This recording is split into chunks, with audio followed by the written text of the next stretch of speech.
Kaaba Itoophiyaatti lola bifa haaraan waraana TPLF fi raayyaa ittisa biyyaa jidduutti jalqabe ilaalchisee gabalachuutirraa ibsa kennameen lola kana mirkaneessuun ifame. Saudi Arabiyaan lammiilee Itoophiyaa dabalataa 3 du'aan adabuu ishee miidiyaan mootummaa biyyattii gabaaseera. Qajeelchi ajaja kaababaa raayyaa ittisa biyyaa Itoophiyaa yaadii fi gochi sarbamiinsa diinaa kamuu fashaleessuu biyyaa fi uummata boonsuuf qophii amansiisaa taasisaa jira jechuudhaan ibsa kan dhaga'ame.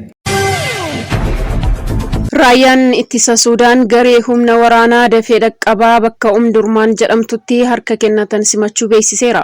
Daawwattoota fi hordoftoota Hegeree Miidiyaa nageenya keenya bakka jirtan biratti isin dhaqqabu guyyaa irraa hagayya tokko barri 2026 kan dambe isin dhageessifne hanga footoo Hegeree Miidiyaati amma bal'ina oduu isin dhageessifne. Kutaalee kaaba dhiyaa Itoophiyaa daangaa Suudaanitti dhiyaatan keessatti humna ittisa biyyaatii fi humnoota TPLF jidduutti walitti bu'iinsi bifa haaraan uumamuun ibsame.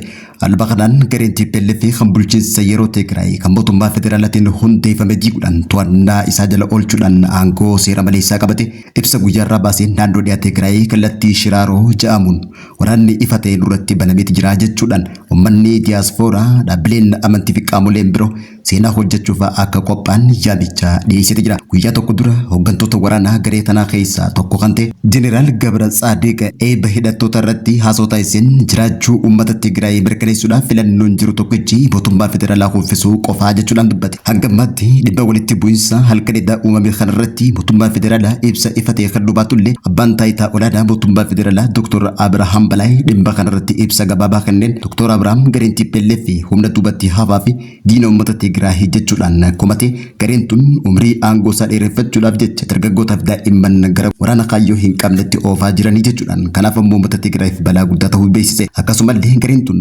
halkanidhaa kallattii sharaariinaatiin waraana kana kan bane hoggaa ta'u gochi kun hatattamayyuu dhaabbachuu baatee fi dargaggoonni Tigraay hundi tokkummaadhaan yoo dura dhaabbachuu baatan badiisuu kanneessaa uummata Tigraay waggaa 5 dura irra geetu itti deebi'aa jechuudhaan dubbate.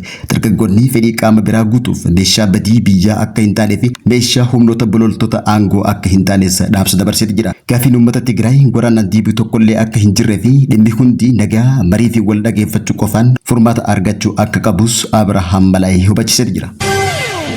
Oduma lola kaaba tanaan wal qabattuun ajajaan qajeelcha kaaba bahaa Leetinaal Jeneraal Asaffaa Caaqol akka je'etti ajajaan zoonii dirqama kutaa waraanaa itti kenname jalatti argamuudhaan qophii barbaachisaa hunda taasisuu fi waraana kaaba Itoophiyaa jiran kutaa kaabaatiif leenjii xiinsammuu kennaa jiraachuu beeksise. Hoogganaan militarii tarsiimoo waliin haala qophii fi dirqama yeroo irratti marii bal'aa taasisaa jiraachuullee beeksise. Leetinaal Jeneraal Asaffaa Caaqol xiinxala haala yeroo diinota Itoophiyaatii fi sochii zoonii sanarratti raawwatamuuf taasisuu kamuu dura dhaabbachuudhaaf qophii taasisaa jiraachuu beeksise. Qophii waraanaatii fi xiinsammuu amansiisaa ta'e yeroo ammaa tana waraanaa kanuudhaan abjuu diinota yeroo gabaabaa keessatti ni fashaleessinaa jechuudhaan ibse.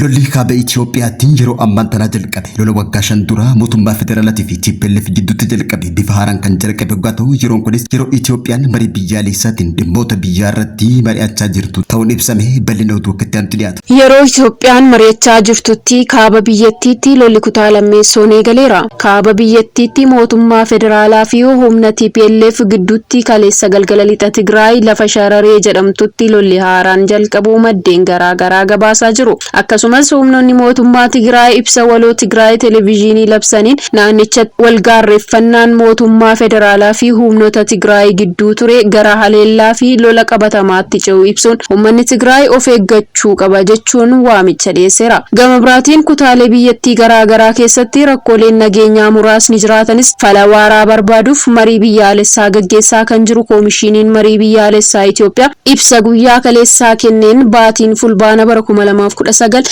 odoo hin seeniin uummata Itoophiyaa biraan oduu gammachiisaa akka ga'u beeksiseera.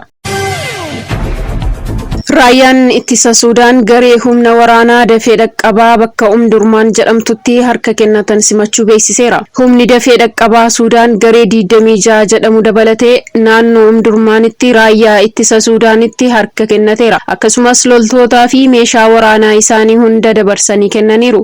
Gareen kun miseensota waraanaa fi qondaaltota tilmaamaan 45 ta'an kan qabu yoo ta'u, injifannoo raayyaan ittisa Suudaan dhiyeenya kana naannichatti galmeesseen booda biroo Kordofaan kaabaa irraa kan dhufanidha. Loltoonni kun meeshaalee waraanaa isaanii, konkolaattota lolaa fi qawwee isaanii waliin harka kennaniiru. Harka kennachuun kun kan dhufe raayyaan ittisa Sudaan Kordofaan kaabaa keessatti daandiiwwan ijoo Al-Ubayyirii fi naannoo magaalaa guddoo walqunnamsiisan dabalatee sochii isaanii bal'isaa jiraachuu isaanii ibsameera. Gareen kun qondaaltota raayyaa ittisaa fi tikaatiin simatameera. Saudi Arabiyaan lammiilee Itoophiyaa dabalataa 3 du'aan adabuu ishee miidiyaan mootummaa biyyattii gabaaseera. Lammiileen kunneen 3 maqaan isaanii kan eerame yoo ta'u, qoricha sammuu namaa hadoochuu hashiishii daddabarsuu irratti hirmaachuun akka duutiitti murtaa'e mootummaan Saudi Arabiyaa beeksisuu Saudi Press Agency gabaaseera. Maatiin namoota ajjeefamanii sirriitti dhagahuun isaanii waan hin baramneef maqaa isaanii eeruu irraa of qusatan. Hordoffii qaamolee nageenyaan kan to'ataman lammiileen kunneen qorannoo gaggeeffame booda yakka kana dalaguun isaanii mirkanaa'ee mana murtiitti dhiyaatanii murtoon du'aa irratti darbuu gabaasni kun ni eera. Tarkaanfiin adabbii du'aa namoota 3 irrattuu sanbata duraa hagaya 1 2026 kutaa bulchiinsa Asiir jedhamu keessatti irratti fudhatamuu mootummaan Saudii beeksiseera. Saudiin jalqaba baatii adoolessaa keessas lammiilee Itoophiyaa 2, baatii waxabajjii keessa lammiilee 4, dhuma ji'a adoolessaa lammiilee 5 fannisuun du'aan adabdee turte. Murtiin du'aa tibbanaa lammiilee yeroo dhiyoo duutii itti murtaa'e 20 gaheera. Lammiileen Itoophiyaa gara 200 ta'an ammayyuu murtee du'aa eeggachaa jiru. Ministeerri biyya keessaa tarkaanfii kana kutannoo mootummaan Saudi Arabiyaa nageenya lammiilee isaa fi jiraattota mirkaneessuuf godhu jechuun ibse. Mootummaan Saudi Arabiyaa nageenya lammiilee fi jiraattota balaarraa eeguuf akkasumas yakka daddabarsitootaa fi daldaltoota qoricha sammuu hadoochuu irratti adabbii cimaa seeraan murtaa'e raawwachiisuuf kutannoo qabu mirkaneessaa jedha. Gochoonni akkanaa lubbuu qulqullootaa kan balleessan, malaammaltummaa dargaggoota kan barsiisan, miidhaa nama dhuunfaa fi hawaasa irratti kan fidanii fi mirga isaanii sarbanidha jedhe. Ministeerichi kanneen gochaa akkasii irratti hirmaatan adabbiin seeraa waan isaan eeggatuuf akka irraa of qusatan akeekkachiiseera.